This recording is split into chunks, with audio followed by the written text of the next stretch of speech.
let's start with the packaging. The Lamy Lady comes in a coffin-style box, something similar to what you would see with a pelican. Inside the box, you get a faceted reflective bed, which is something similar to what you might see in the inside of a tanning salon or something. And then underneath, you have the guarantee and some ink cartridges. Something that's somewhat unusual is that the pen comes in a what appears to be nylon carrying bag, which I appreciate. I definitely like this. This is something unusual from what I've seen with other Lamys. The pen itself is unique. It doesn't look like anything I've ever seen from Lamy. So if we look over at my other Lamys, starting from the left, here's a Lamy Safari, Lamy Vista, which is just a clear version of the Safari, the Lamy Nex, which is kind of its own design, solid tapered barrel with a rubber section as opposed to a harder plastic section. Lamy Logo, the Lamy 2000s in steel and macrolon, and Lamy Dialogue 3. This is the Lamy Joy, which is very similar to the Safari, but with a longer barrel, meant for calligraphy, and also these pens come with italic nibs. Otherwise, it's identical. Same clip, same general design, same ink window. But when comparing, although I will say the Dialogue 3 is very unique, it's a retractable pen. Same nib design as the Safari, Nex, and Logo, but gold nib. And the retraction function is pretty neat. But when compared to these designs, the Lamy Lady really is completely different. For one, the barrel is made of ceramic. This is a very nice, smooth ceramic, which I expect to not develop any scratches. The cap is made of aluminum. It's a rounded aluminum tube with Lamy printed there. And then the tail, I'm just going to call it the tail, same sort of rounded aluminum tube with what appears to be a hard plastic bumper. The cap has the same hard plastic bumper. So no clip, which is very unusual for Lamy. But the purpose of the hard plastic bumper is to prevent the pen from rolling off the table, which I appreciate.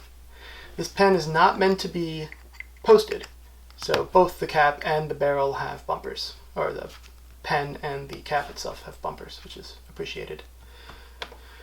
So the cap, other than the fact that it's aluminum and has this bumper, it's lined in a plastic sleeve.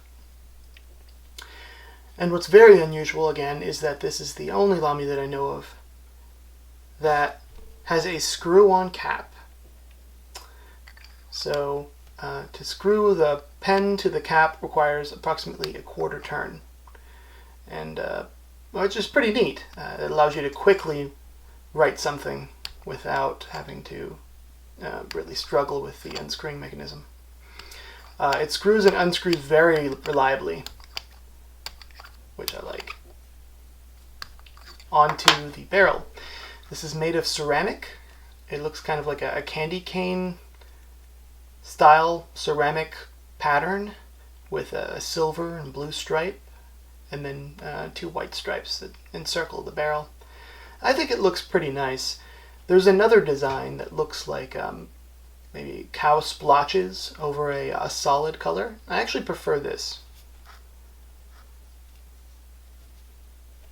So removing the section from the barrel is again done by unscrewing. And the design is really interesting and unique. The barrel itself has threads on the inside, which then match threads that are inside the section here.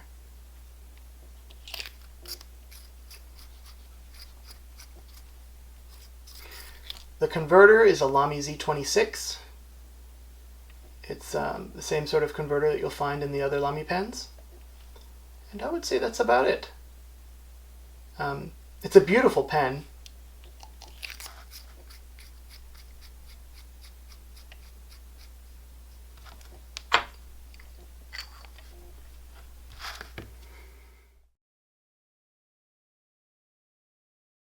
Now on to the writing sample, and that's really where this pen stands out.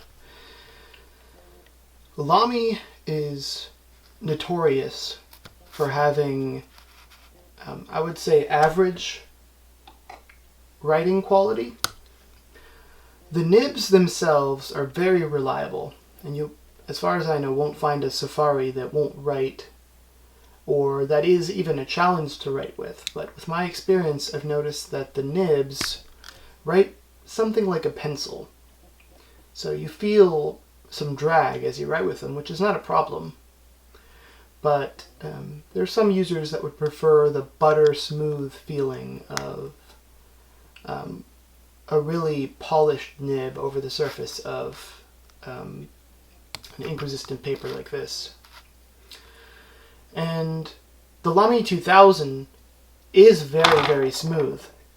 But its problem is that it has a tiny nib, and that nib, at least in my experience, is a very small sweet spot, which means that you need to get the angle almost perfectly correct in order for it to write at all. But if you do get it to write and you get very comfortable with it, this pen will write like a dream. The Lamy Lady writes like a dream, but without that sweet spot issue. The nib itself is big, and it just glides across the paper. It's a wonderful experience. So let me go and write a few things.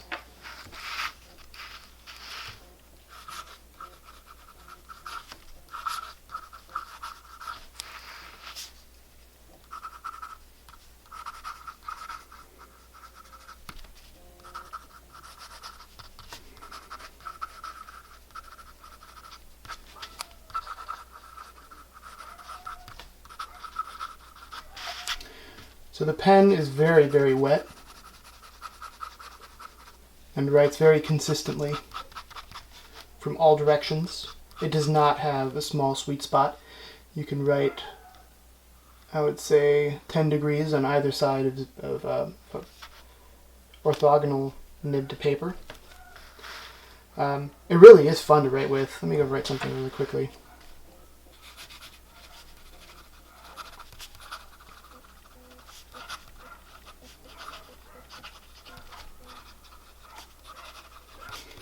I apologize for my terrible handwriting. The point is, I'm trying to showcase just how well this pen writes. And it writes fairly wet. Now let's do an upside down.